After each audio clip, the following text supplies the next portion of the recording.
Kasus mengerikan terjadi di Dallas, Texas pada 13 Oktober 1984. Kejadian ini menimpa seorang wanita yang berusia 20 tahun saat itu. Dia ditemukan telah tiada di tempat tidurnya dengan kondisi yang sangat menyedihkan. Sebenarnya kasusnya ini sempat menjadi cold case, tapi puluhan tahun setelah kejadian, ada teman korban yang sedang baca buku di kamarnya dan tiba-tiba melihat arwah korban sambil tersenyum. Nah, itulah awal mula kasusnya mulai diusut lagi, meskipun kejadiannya sudah puluhan tahun belum terpecahkan. Well, inilah kasus Angela Samota. Let's start the case. Angela Mary Samota, atau biasa dipanggil Angie, adalah seorang wanita yang cantik. Dia lahir pada 19 September 1964 di Alameda, California, Amerika Serikat. Angie ini adalah seorang wanita yang cerdas. Dia merupakan mahasiswi di Southern Methodist University di Dallas. Dan saat itu, dia mengambil 2 jurusan sekaligus, yaitu ilmu komputer dan teknik mesin.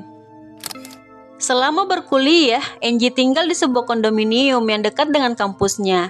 Dia tinggal di sana bersama temannya yang bernama Sheila Wysotsky, yang juga merupakan seorang mahasiswi. Sheila bertemu dengan Angie di kampus pada tahun 1982, lalu mereka tinggal bersama. Menurut Sheila, Angie adalah gadis yang memiliki senyum yang indah. Dia ramah dan baik. Nah, saat itu, Angie sudah memiliki seorang kekasih yang bernama Ben McCall, dan dia merupakan seorang manajer konstruksi di Dallas. Pada 12 Oktober 1984 malam, Angie dan 2 orang temannya, yaitu Russell dan Anita, pergi ke State Fair of Texas. Mereka berencana ke sebuah klub dansa bernama Rio Room, dan mereka di sana hingga tengah malam. Sebenarnya malam itu Angie sempat mengajak pacarnya, tapi dia menolak karena dia harus bangun pagi untuk bekerja. Nah, selama di klub dansa, mereka bertiga sangat menikmati waktu mereka di sana. Angie yang ramah berbicara dengan orang-orang di sana layaknya sudah kenal lama. Tanpa terasa, waktu berlalu dengan cepat, dan kini sudah tengah malam. Angie dan kedua temannya pun pulang, dan dengan menggunakan mobilnya, Angie mengantar keduanya pulang. Saat itu, sekitar pukul 1 pagi, Angie mengantar Russell terlebih dahulu ke apartemennya, yang hanya berjarak 5 menit dari tempat tinggalnya. Selanjutnya, dia mengantar Anita. Dan setelah mengantar kedua temannya, Angie menyempatkan diri ke apartemen pacarnya untuk mengucapkan selamat malam sebelum kembali ke rumahnya. Sekitar pukul 1:45 menit, HP Ben berdering hingga membuatnya terbangun. Rupanya telepon itu dari Angie. Kata Ben, Angie saat itu bilang bahwa ada seorang pria di apartemennya. Dia mengizinkannya masuk karena pria itu ingin ke kamar mandi dan ingin menggunakan telepon. Ben bilang Angie saat itu memintanya untuk terus berbicara dengannya lewat telepon. Namun beberapa saat kemudian, Angie tiba-tiba mengatakan akan menutup teleponnya dan akan menelpon kembali. Tapi beberapa menit ditunggu, Angie tak juga menelpon. Ben kemudian menelpon Angie beberapa kali, namun Angie tidak merespon. Mulai merasa cemas, apalagi ada pria di apartemen Angie, sang pacar kemudian menuju rumah Angie. Setibanya, Ben coba mengetuk pintu rumah Angie yang terkunci berkali-kali. Namun lagi-lagi tidak ada respon. Untuk beberapa saat, Ben pergi mencari Angie di lingkungan sekitar. Namun Angie tidak dia temukan. Ben lalu kembali lagi ke rumah Angie dan menelpon polisi. Pada pukul 2:17 dini hari, petugas polisi tiba.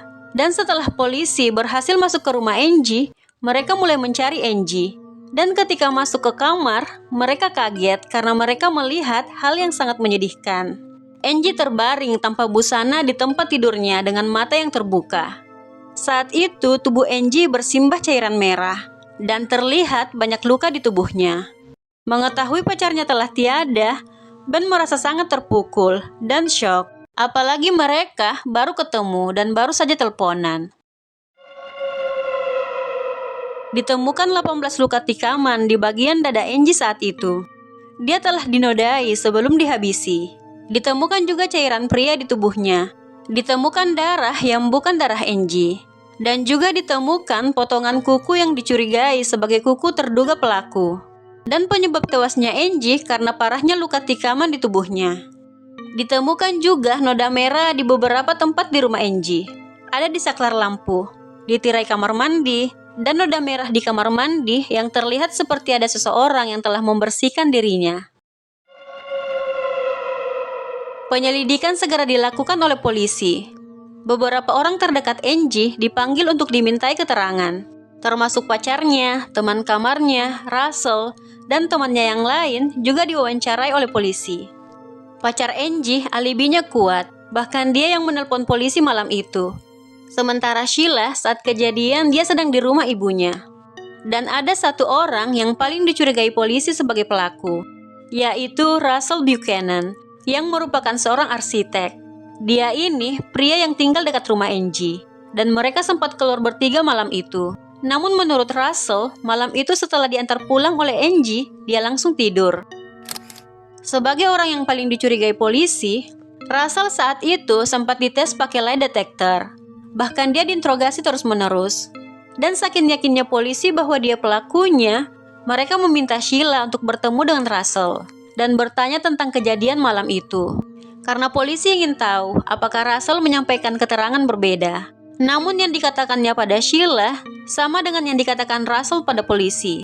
Bahkan tidak ditemukan bukti-bukti yang mengaitkan Russell pada penghilangan nyawa Angie. Bukti-bukti DNA yang telah ditemukan baik di tubuh Angie atau di lokasi kejadian tidak bisa diandalkan saat itu. Karena teknologi pengecekan DNA di tahun 1984 masih terbilang baru. Teknologi ini belum secanggih dan seakurat sekarang. Dan hingga puluhan tahun ke depan, kasus Angie ini belum juga bisa dipecahkan. Nah, tewasnya Angie ini membuat Sheila sangat trauma. Dia tidak menyangka kehilangan sahabatnya dengan cara yang brutal. Sheila bahkan tidak kembali lagi ke kampusnya. Pada tahun 2004, 20 tahun setelah tewasnya Angie, Sheila saat itu sudah menikah dan memiliki 2 anak laki-laki. Nah, ada saat ketika Sheila sedang membaca buku di kamarnya, dia tidak sengaja melihat ke arah kanan. Dan saat itu dia melihat Angie sedang tersenyum. Merasa itu adalah sebuah pesan dari sahabatnya, Sheila mulai berusaha agar kasus Angie dibuka lagi. Saat itu dia selalu menghubungi kepolisian Dallas. Dia lakukan itu ratusan kali, namun tidak direspon. Tapi dia tidak menyerah. Dia terus meminta polisi untuk memeriksa kembali kasus Angie. Bahkan karena saking inginnya dia membantu pengungkapan kasus Angie, dia sampai menjadi detektif swasta, dan dia mendapat lisensi untuk itu. Semua itu dia lakukan demi membantu sahabatnya agar bisa mendapatkan keadilan. Dan usaha Sheila tidak sia-sia, karena akhirnya pada tahun 2006, seorang detektif polisi bernama Linda Crum ditugaskan untuk menangani kasus Angie. Pada tahun 2008, Linda menggunakan bukti DNA terduga pelaku yang masih ada untuk mencoba menemukan kecocokan di antara orang-orang yang memiliki catatan kriminal. Dan pada tahun 2009, hasilnya mengarah pada seorang pria asing yang tidak dikenali Angie. Dan pria itu bernama Donald Andrew Bass, yang merupakan seorang pemerkaus berantai, yang ketika Angie dihabisi pada tahun 1984, pria ini sedang dalam masa pembebasan bersyarat setelah menjalani hukuman 25 tahunnya, karena telah melakukan penyerangan seksual dan penculikan. Donald Bass lahir pada 1 September 1948, dan saat identitasnya diketahui, Donald ini berusia 61 tahun. Dan ternyata si Donald ini sudah ada dalam penjara. Saat itu dia sedang menjalani hukuman seumur hidupnya karena dia telah melakukan pelecehan berat, penculikan berat, dan penyerangan seksual. Persidangan untuk kasus Angela Samota dimulai pada tahun 2010. Di persidangan, beberapa wanita yang merupakan korban Donald juga ikut bersaksi saat itu. Diketahui fakta bahwa di malam kejadian, motif utama yang membuat Donald yang saat itu berusia 36 tahun ingin masuk ke rumah Angie karena motif seksual. Menggunakan kamar mandi dan ingin menggunakan HP hanya alasan. Seorang pensiunan polisi yang merupakan penyidik utama di kasus Angie dulu mengatakan bahwa saat pelecehan sedang terjadi, Ben tiba di depan rumah Angie dan mengetuk pintu. Mendengar itu, Angie ingin berteriak. Dan saat itulah karena panik, Donald menyerang Angie dengan benda tajam berkali-kali hingga tiada. Nah, karena saat itu Ben yang mengetuk pintu berkali-kali tidak dapat respon, jadi dia segera pergi mencari Angie di lingkungan sekitar. Dan saat Donald merasa Ben telah pergi, dia bergegas melarikan diri lewat pintu lain setelah membersihkan cairan merah di tubuhnya. Dan pada 8 Juni 2010, Donald Best dinyatakan bersalah atas pelecehan dan penghilangan nyawa terhadap Angela Samota karena kecocokan DNA-nya dengan DNA terduga pelaku. Dan Donald Best dijatuhi hukuman matoy. Sayangnya, sebelum hukumannya dilaksanakan, Donald ditemukan tewas di penjara karena mengalami serangan jantung pada 8 Oktober 2022 saat usianya 74 tahun.